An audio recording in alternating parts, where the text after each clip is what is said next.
Les résultats 2023 de Toll Brothers sont sortis il n'y a pas si longtemps que ça, ils sont approximativement bons, on va essayer de les décortiquer ensemble et voir si elles constituent toujours une opportunité d'investissement à ce prix-là. Ici sur le graphique de Toll Brothers, donc on voit qu'à partir du moment où ils ont publié leurs résultats, on a eu quand même une belle pente haussière, même si on va le regarder un petit peu plus loin sur une année. Donc en fait on a eu un prix qui n'a fait que augmenter.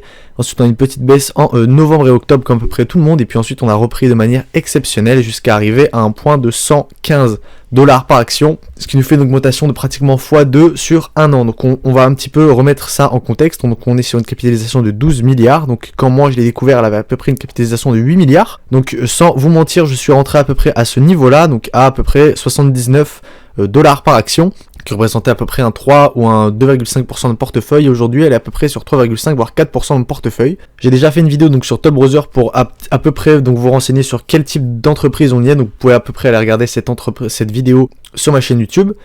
Donc on est sur un constructeur de maisons de luxe aux États-Unis. Donc on va aller regarder ici dans la présentation à peu près où est-ce qu'ils sont présents. Donc on voit que ça va surtout aller se concentrer dans les endroits assez riches des États-Unis, c'est-à-dire donc la côte ouest et la côte est, avec quand même donc des assez grosses villes comme Atlanta, Charleston, Miami, Los Angeles, San Diego, San Francisco, Sacramento, Portland, donc Philadelphie, New York, Boston, Washington DC, Baltimore. On a même des endroits comme Chicago, on a même du Détroit à ce niveau-là, même si c'est des endroits un petit peu moins utilisés en ce moment, parce que ce niveau-là c'était vraiment l'industrie américaine, automobile, et l'industrie même minière, et aussi l'industrie ferroviaire à une certaine année. Et ensuite ici on va avoir du Dallas, Austin, Houston, etc. Donc on a quand même une belle répartition donc dans les endroits où il y a principalement des riches, donc comme ces endroits-là et ces endroits-là, vous verrez les endroits où on vote démocrate. Donc on va aller un petit peu plus loin et donc regarder la compagnie Overview, donc voir à peu près l'augmentation des finances donc depuis les 5-6 dernières années. Donc on a un revenu qui à peu près stagné, donc 18, 19, 20, et qui ensuite on a eu une sacrée augmentation de 20 à 23. Alors pourquoi est-ce que cette augmentation elle est due? Ça c'est quelque chose qu'il faut aller se poser la première chose en compte. Est-ce que on a possiblement une continuité dans l'augmentation, parce qu'on sait que les taux d'intérêt ont commencé à être assez importants en 2022 et pourtant on voit que le earning per share augmente. On voit aussi par contre que le niveau de contrat baisse, donc ça c'est un truc qu'il va falloir aller regarder donc dans les contrats, est-ce que oui ou non il y a une augmentation maintenant par rapport au dernier niveau, même si on sait que, donc là vous le voyez à ce niveau là, on a eu 2021 et 2022 des contrats qui étaient quand même assez importants, et donc notre backlog qui évidemment lui aussi était assez important. Maintenant nous ce qu'il faut savoir c'est le backlog, qu'est-ce qu'on prend en compte? Est-ce que le plus souvent le backlog on arrive à peu près tout construire, ou est-ce que c'est pas le cas, etc. Donc c'est des questions qu'il faut aller se poser, et d'ailleurs ils sont assez bons, c'est-à-dire qu'il y a beaucoup de réponses aux questions auxquelles on pourrait se poser, donc ne serait-ce que dans l'annual report qui fait à peu près, il est pas extrêmement grand, il fait une centaine de pages, donc en soi vous avez quand même pas mal de choses à lire. Et les vrais problèmes sur lesquels ce business pourrait se poser, ce serait est-ce que oui ou non il y a une augmentation de millionnaires ou pas dans le pays? Est-ce qu'elle est très importante? Est-ce qu'elle est exponentielle? Est-ce que oui ou non aujourd'hui, donc pour financer ces maisons, parce que c'est là où on va avoir un petit peu plus de cyclicité, c'est-à-dire que pour acheter ce genre de maison qui ont un prix médian à peu près à 1 million en ce moment, là on le voit ici, average delivered home price en 2023, on est sur 1 028 000 $. Donc ce qu'il faut savoir c'est évidemment, est-ce que on va avoir beaucoup de crédit ou pas pour pouvoir acheter ce genre de maison, est-ce qu'on va avoir beaucoup plus de cash, etc. Donc ça dans la première vidéo que j'ai faite vous pouvez aller retrouver ces informations, on les a déjà décortiquées. Maintenant donc c'est une entreprise qui est sur le New York Stock Exchange, donc elle est évidemment pas dans la S&P 500, par contre elle est dans les Fortune 500 companies, donc c'est un peu dommage je trouve. Je pense qu'elle aurait quand même profité d'être dans le S&P 500 malgré quand même sa faible capitalisation boursière. On est sur une entreprise qui a été fondée en 1967, donc dans les biens de consommation durable, et donc là on a un EPS de 13 $ par action. Donc nous, ce qu'on veut savoir à ce niveau-là, c'est est-ce que les revenus ont augmenté d'autant? Donc on voit que le earning per share, en tout cas de 2021, on était à peu près à 6, aujourd'hui on est à 12. Donc on va aller regarder à peu près si est-ce que depuis 2021 on a eu un x2 ou pas, ou est-ce qu'on a eu carrément plus. On voit que sur les 5 ans on a eu 230% à peu près d'augmentation. Donc si on regarde quand même d'à peu près depuis 2021, donc on avait un pic à 74, ensuite en fait en 2022 on a eu une baisse conjoncturée évidemment par l'augmentation des taux d'intérêt qui pourtant n'avait pas fait si forte impression à Toll Brothers, qui évidemment a réussi à très bien s'en sortir, c'est pour ça qu'on a eu donc une progression qui a augmenté, mais donc potentiellement sur les 5 ans on est à 230%, et si on regarde uniquement en termes de chiffre d'affaires, donc on n'a pas eu une augmentation d'autant, par contre en termes de earning per share, on était quand même à 4, on est passé à 12, ce qui nous fait une augmentation de 3 fois l'earning per share, donc à peu près on suit nos bénéfices sur les 5 dernières années, ce qui est extrêmement bon pour nous. Ça veut dire qu'aujourd'hui, potentiellement suite à l'augmentation de ses bénéfices, cette entreprise est correctement évaluée à l'heure actuelle. Maintenant, là on parlait des bénéfices passés, maintenant on va aller s'intéresser beaucoup plus aux bénéfices futurs. Donc à combien est-ce qu'on est valorisé aujourd'hui Toll Brothers? On est à peu près à 9 fois les bénéfices. Donc en 2021, vous voyez qu'ici on était quand même à 16 fois, et puis en fait on a descendu pour arriver jusqu'à un 3,5 fois les bénéfices. Donc moi, l'endroit où je l'ai acheté, donc je l'ai acheté quand même à ces niveaux-là, donc à peu près à 6, voire à 5 fois les bénéfices, qui me semblait extrêmement peu cher pour une entreprise avec une croissance aussi bonne, sachant que, on va aller le regarder là tout de suite, la croissance va continuer techniquement. Donc on a un net income donc augmente sur le premier quarter par rapport au first quarter 2023. Pourtant, si vous vous rappelez, mais bon, faut avoir vu ma vidéo qui date quand même de, je me trompe pas, septembre ou octobre, ou peut-être même avant. On est sur une entreprise qui avait prédit potentiellement qu'en 2024, on aurait un petit ralentissement, en tout cas au premier trimestre, et donc là, ce n'a pas été le cas. Home sale revenu, donc on a 10% d'augmentation. Net signet contract volume qui augmente 42% par rapport au premier quarter, donc où ils en ont signé donc à peu près 2042.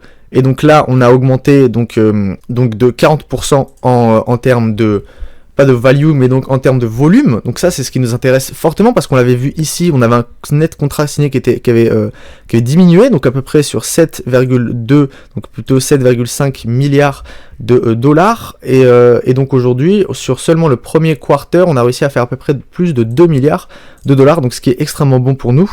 Le backlog qui se situe à la fin du quarter, donc est à peu près de 7 milliards, et donc diminue d'à peu près 693 maisons dans le backlog, qui baisse donc de 13%, donc ça c'est tout à fait normal, et donc ils nous disent à peu près que le backlog pourra être fini, donc sur toute l'année 2024, à peu près ils feront 98% du backlog, donc ça c'est ce qu'il faudrait qu'on aille regarder, parce que moi je l'ai déjà lu, donc évidemment, étant donné que je suis investisseur sur la compagnie. Donc là on nous dit, voilà, on attend encore un nouveau quarter solide en demande. On a signé 2000 contrats pour une valeur de 2,6 millions qui augmente de 40% des unités et 42% sur les dollars. Donc c'est énorme, et on marque évidemment que cette demande coïncide avec le début de la saison du printemps, qui est une bonne saison pour vendre. Et donc on nous dit que voilà, le niveau sales inventory, on est extrêmement optimiste sur la demande de nouvelles maisons qui restera solide en 2024. Donc on ne nous donne pas près de chiffres, mais donc on nous dit que cette demande va continuer de rester solide. Donc nous, ce qu'il faut qu'on regarde, ça va être le net contrat signé, et si oui ou non, est-ce que ça augmentera notre backlog ou pas. Donc là on voit à peu près en termes de delivery, c'est-à-dire le nombre de maisons à peu près qu'on pourra délivrer sur l'année. Donc on en délivrera à peu près entre 10 000 et 10 500, ce qui représente à peu près 40% de plus que notre backlog, c'est-à-dire qu'on espère continuer à vendre des contrats, donc potentiellement notre backlog qui pourra, donc se terminer, c'est-à-dire à peu près donc à 6 ou au 7e mois de l'année, et donc une continuité avec les nouveaux contrats qui seront signés, déjà qu'on en a 2000, donc ce qui augmente notre backlog de 6000 à 8000, et ensuite etc. Vous comprenez ce raisonnement là, si oui ou non est-ce que dans les prochains trimestres les nets contrats baisse, donc on a un backlog qui baisse, et potentiellement un chiffre d'affaires sur 2024 qui sera bon, mais sur 2025 et 2026 non assuré par une croissance. Donc le SG en pourcentage de revenus, on voit que ça a tendance à pas énormément bouger, et donc la grosse margin, on voit qu'elle augmente. Pourtant l'average delivery price par home, c'est-à-dire le prix moyen par maison délivrée, baisse par rapport à 2023, mais étant donné que succinctement on augmente d'à peu près 2000 unités en moyenne délivrage, donc à peu près je crois qu'on était sur un nombre de maisons délivrées à 8000 ou 9000, voilà, on était à 9600, et donc là on espère à peu près s'établir à, on l'a vu ici, 10 000 ou 10 500, donc une augmentation de 1000, c'est-à-dire un peu plus de 10 voire 15% d'augmentation sur le nombre de maisons délivrées. Voilà, donc là on le voit ici, donc on espère une grosse margin plus haute, on espère une marge plus haute. Donc là on est sur sur le dernier quarter qui a été publié, donc une marge plus importante, un pourcentage des coûts de vente qui diminuent, donc ça c'est génial, étant donné que notre marge augmente, et donc on voit à peu près stockholder equity qui passe à 7 milliards comparé à 6,8. Donc maintenant, évidemment, on est beaucoup moins proche de l'equity, c'est-à-dire de ce qu'on possède, de notre inventaire, etc. Et on a un debt to ratio capital qui passe à 28%, étant donné qu'on ne continue pas à émettre de la dette. Et d'ailleurs, ensuite, on peut aller voir à peu près que dans quoi est-ce qu'elle investit son argent, donc dans la continuité de son investissement, donc des land, c'est-à-dire des endroits où elle va être propriétaire du sol. Voilà. Donc on a les risques, on a ensuite les assets, donc on voit qu'évidemment on a perdu du cash, on a augmenté dans notre inventaire, property ça bouge pas, on a un petit peu plus de receivable, et donc à ce niveau-là, on a des assets qui ne bougent pas. Ensuite en termes de loans, on voit qu'on a payé des prêts, on voit qu'effectivement notre dette ne bouge pas, notre mortgage et company loan facilities, donc on voit qu'on baisse aussi à ce niveau-là, donc c'est bon. Accurate expense, on voit qu'on baisse aussi, et donc en income on baisse aussi, donc nos liabilities baisse de 300 millions, donc c'est extrêmement bon pour nous. Common stock, on voit qu'on n'en a pas racheté depuis, et ensuite voilà, on voit que stockholder equity qui passe de 6,8 à 7 milliards, donc c'est extrêmement bon pour nous. Les revenus, ça on les avait vus, les marges qui avaient été augmentées, donc on les avait vus ça aussi, donc c'est quand même pas mal pour nous. En termes de dépréciation et amortissement, on voit que c'est toujours extrêmement faible, c'est-à-dire que l'investissement qu'on va devoir faire dû à nos bénéfices nets, ils vont être extrêmement faibles. Ça, on va pouvoir aller les voir ici. Alors évidemment, on est dans l'investissement, donc dans notre cash flow, le cash lié aux activités d'investissement, on voit qu'effectivement, voilà, la dépense d'investissement est extrêmement faible, et donc la dépense de placement, qui elle est la plus importante, représente quand même sur l'année, on l'avait vu, à peu près 600 millions, donc là on le voit pas trop quand même à ce niveau-là. Alors évidemment peut-être qu'elle ne rentre pas dans les cash liés aux activités d'investissement. Et ensuite qu'est-ce qu'on va faire à peu près avec nos sous? Donc on va aller on va aller racheter notre dette, et on va aller racheter des actions. Donc on voit que sur le trimestre évidemment on n'a pas forcément racheté de la dette, même si elle envoie moins 145 millions. Et évidemment à ce niveau-là nous on le voit pas trop, c'est-à-dire que dans le loans payable peut-être que c'est à ce niveau-là, on voit qu'on a enlevé 100 millions, par contre nos senior notes on n'a pas enlevé, et mortgage company loan facilities, donc peut-être ça va être des dettes qui vont être plutôt appelées comme dettes à court terme, qu'on a évidemment remboursé à ce niveau-là. Donc ça c'est extrêmement bon pour nous. Ensuite les revenus par rapport aux endroits, etc. Et donc le backlog à la fin et le nombre d'unités qu'on a, donc évidemment on voit qu'on a des nombres d'unités qui est un peu plus important. Maintenant par rapport au PowerPoint de présentation, donc on voit à ce niveau-là, donc ça c'était les EBITDA qu'ils ont augmenté quand même, donc à peu près de x3, donc ça c'est ce qu'on avait pu voir, c'est-à-dire qu'on suit effectivement le bénéfice net qui augmente, la diversité, donc ça on le savait, le nombre de maisons, etc., Lens acquisition, on voit qu'à peu près ils contrôlent 70 000 sites où on pourrait avoir des maisons. On voit à peu près, ils réduisent le nombre de land qui possèdent en propre versus le nombre de land qui proposent à l'achat en plus avec. Ils passaient quand même de 62% à 38% à 51% à 40%, donc c'est extrêmement bon pour eux de plus avoir à aller sortir de l'argent directement, mais qu'on puisse le racheter à ce niveau-là. Donc c'est beaucoup mieux pour eux. Et donc là on le voit à ce niveau-là, Owned qui passe de 70% en 2013 à 51% à ce niveau-là.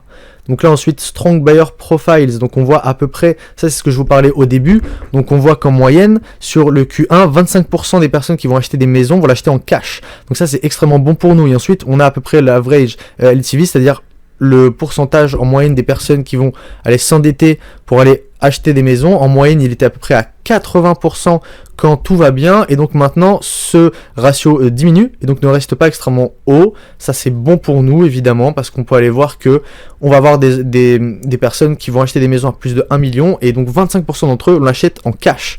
Donc ça c'est un très gros avantage chez eux, parce que pourquoi est-ce qu'ils vont beaucoup plus être tentés d'acheter en cash, étant donné que les prêts hypothécaires sont beaucoup plus hauts, on va les retrouver des prêts à 5, peut-être même à 6%, ce qui va extrêmement désavantager ce genre de compagnie. Mais le fait qu'on ait évidemment une architecture distincte, que la personne puisse elle-même modeler sa maison de rêve, c'est ça qui fait que Toll Brothers continue à avoir un extrêmement bon avantage à ce niveau-là, et donc nous montrer qu'à peu près average deliver price, donc on voit que Toll Brothers par rapport à tous les autres constructeurs qu'on connaît, hein, c'est-à-dire les Dr Horton, les NVR, qui sont aussi de très très gros constructeurs, on voit que Toll Brothers a un average à peu près par maison beaucoup plus important et donc ne rentre pas dans la même catégorie que les autres.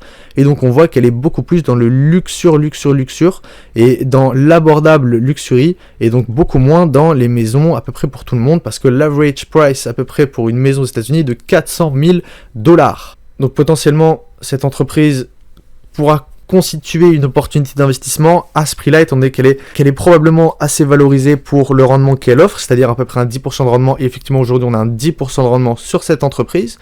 À vous maintenant de savoir si est-ce que c'est intéressant pour vous ou pas d'être positionné dans ce genre d'entreprise qui pourrait être cyclique, sachant qu'en plus on va avoir potentiellement une fin de taux, un rattrapage encore plus important sur Toll Brothers, étant donné qu'on aurait des entités qui pourraient beaucoup plus être tentées d'investir dans des maisons de luxe, étant donné que les taux ont rebaissé. Voilà. Si vous appréciez ce genre de vidéo, n'hésitez pas à mettre un like et à vous abonner. Et moi je vous dis à bientôt.